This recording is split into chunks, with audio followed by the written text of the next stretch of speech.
பாண்டி முனி. பாண்டி, நீ என்ன செய்வையோ தெரியாது, என்னோடு கோரிக்கையை நீ சீக்கிரமே நிறைவேற்றி தரணும் என சாமிக்கு கட்டளையிடுவது போலத்தான் வரம் கேட்கிறார்கள் எம்மக்கள். 15 நாளா கனவுல வந்துட்டு வாடா, வந்து என்னை பார்த்துட்டு போன்னு சொல்லுச்சு, அதான் வந்தேன் என பாண்டி முனீஸ்வரனை அண்ணனாக பார்க்கிறார்கள் பாண்டியின் மக்கள்.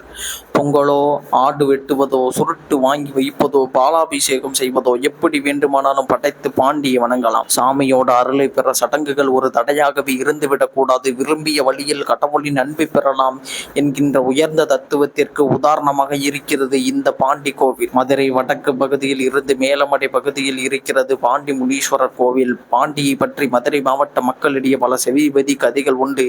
அதில் சிறுவர்களை மிரள வைக்கும் பிரசித்தி பெற்ற கதை ஒன்று. வீட்டுக்கே அடங்காத பிள்ளையாய் வளர்ந்த பாண்டி நாலாவட்டத்தில் யாருக்கும் அடங்காத, அடக்கவும் முடியாத மனிதரானார். ஆனால் அநீதியை கண்டால் ஆக்ரோஷத்தோடு பாய்வார். இப்படி வாழ்ந்த பாண்டி இறந்த பின் ஒரு குடும்பத்தின் குலதெய்வமாகி இன்று தென் மாவட்ட மக்களின் இஷ்ட தெய்வமாகி இருக்கிறார். போதும் கூட பாண்டி சிலையை குழந்தைகள் பார்த்தால் பயந்து போகும். மொழிகளை உருட்டி மிருக்கிய மீசையோடு சினந்து காணப்பட்டு பாண்டி முனி எப்போது வேண்டுமானாலும் ஆக்ரோஷத்தோடு கிளம்பிவிடும் என்பதால் சிலையை இரும்பு சங்கிலியால் கட்டி போட்டு இருக்கிறார்கள் என சொல்வார்கள். இது போல பல கதைகள் உண்டு. பாண்டியை பத்தி நிறைய கதைகள் இருக்கு. ஆனா நிஜம் வேறு. ரொம்ப வருடங்களுக்கு முன்னாடி இந்த இடம் பழைய மதுரைன்னு சொல்லப்பட்டது. கரூர் அருகே நெரூர் கிராமத்தில் வளையர் குடிவழி வந்த வள்ளியம்மை பிழைப்பு தேடி மதுரை மானேரியில் குடியேறினார். கரூர் அருகே உள்ள நெரூர் கிராமத்தில் சேர்ந்த வள்ளியம்மை பிழைப்புக்காக மதுரை வந்து இப்போது பாண்டி கோவில் என்று சொல்லப்படுகின்ற இடத்தில் மண்ணை தோண்டுகின்ற போது சடாமுடியோடு சம்மணமிட்டு தவக்கோலத்தில் சாமி சிலையை கிடைத்தது. அந்த சிலையை வெளியே கெடுத்து ஒரு குடிசை போட்டு சிலையை வைத்து கும்பிட தொடங்கினார்கள். சடாமுனீஸ்வரர் கோவில் என வழக்கல் மத்தியில் பிரபலமானது. வள்ளியம்மை அம்மாதான் பூசாரியாக இருந்தார். அப்போது அடர்ந்த கட்டுப்படுவதியாக நடக்கும் கூட சரிவர பாதை இல்லாத காலம். கம்பீரமாக இருக்கிற சடாமுனியை பார்த்து மக்கள், குறிப்பாக குழந்தையும் அச்சப்பட்டதாம். நீண்டு வளர்ந்த தாடி முடியை சடாமுடியை பார்த்து சாமியை இரும்பு சங்கிலியால் கட்டி வைத்து திரும்புவதாக மக்கள் நினைப்பு கொண்டார்கள். அந்த காலத்திலேயே கோவில் பிரபலமாகிவிட வெள்ளைக்கார அரசாங்கம் கோவிலுக்கு சில சட்ட திட்டங்களை போட்டது. இதுபோல் எல்லா கோவிலுக்கும் சட்டங்கள் போட்டது. ஆனால் வள்ளியம்மை நீண்ட போராட்டம் நடத்தியதன் விளைவாக 1930களில் அரசு சட்டங்களில் இருந்து விலக்கு அளிக்கப்பட்ட கோவில் என்ற பெருமையை பெற்றது. இப்போது தமிழக அரசின் அறநிலைத்துறையின் அன்னதானம் உள்ளிட்ட சில சலுகைகளை பெற்றாலும் இது விலக்கு அளிக்கப்பட்ட கோவில் தான். வள்ளியம்மையின் வம்சாவளியினர் தொடர்ந்து கோவில் பூசாரிகளாக இருந்து வந்தனர்.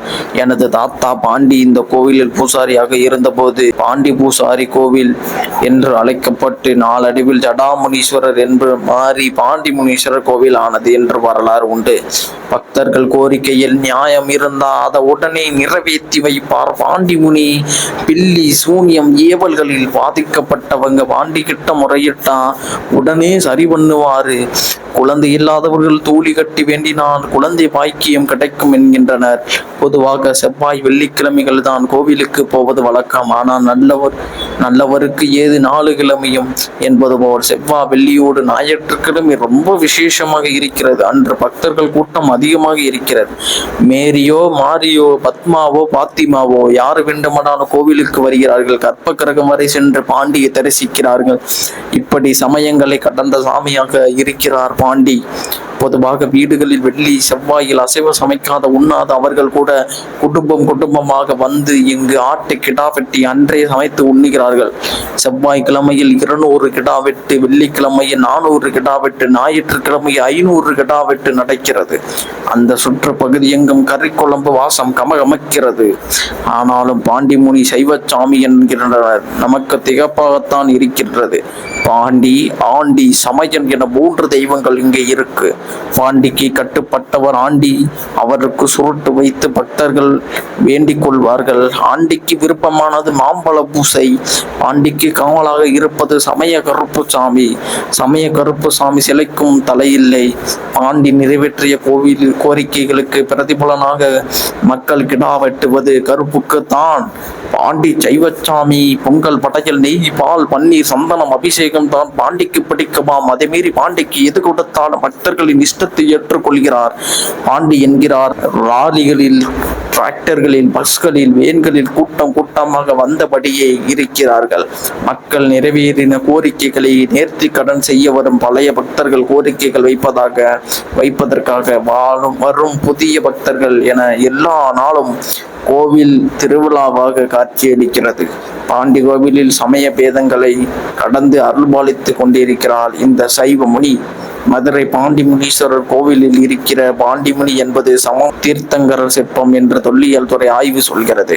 அதே சமயம் இந்த இரண்டு கருத்துக்களையும் மறுத்து இந்த சிலை மதுரையை ஆண்ட பாண்டியின் நெடுஞ்செழியன் மன்னனின் சிற்பமாக இருக்கலாம் என கூறுபவர்களும் உண்டு. இந்த சமண தீர்த்தங்கரா என்று ஆய்விட்டு சொல்ல முழுமையான ஆய்வு இல்லை என்றும் தமிழறிஞர் சிலர் கூறுகின்றனர். பாண்டிமுனி சமண தீர்த்தங்கராகவே பாண்டிய மன்னன் கண்ணையால் கொலையுண்டு ஆரிய படை கடந்த நெடுஞ்செழியன் நிலையாகவே இருந்தாலும் எம் முன்னோரே பாண்டி முனீஸ்வரருக்கு ஜூலை, ஆகஸ்ட் மாதங்களில் ஆடி தனி விழா நடைபெறுகின்றது. மக்கள் மாம்பழத்தை காணிக்கையாக தருகிறார்கள். பாண்டிக்கு சர்க்கரை பொங்கல் படைக்கின்றனார்கள். ஒரு தடுப்பு திரை போட்டப்பட்டு அதற்கு அந்த பக்கத்தில் சமய கருப்புக்கு மிருக பலி தரப்படும். ஆண்டியின் படிகள் முழுவதும் மாங்காய் பழத்தினால் அலங்கரிக்கப்பட்டு அவருக்கு வெண்புக்கள் பிரசாதம் வைக்கப்படுகின்றன. மூத்தோர் வழிபாடு தமிழர் பண்பாடு என்பதை இங்கு வலியுறுத்தி இந்த பாண்டி முனீஸ்வரர் வரலாற்றில் வேறு ஏதேனும் பிழைகள் இருந்தால் கீழே கமெண்ட் செய்யுங்கள். இது போன்ற வரலாற்றில் சந்திப்போம். இது நம்ம கருப்பன் பெருமை யூடியூப் சேனல். நான் உங்கள் சேதுபதி. நன்றி, வணக்கம்.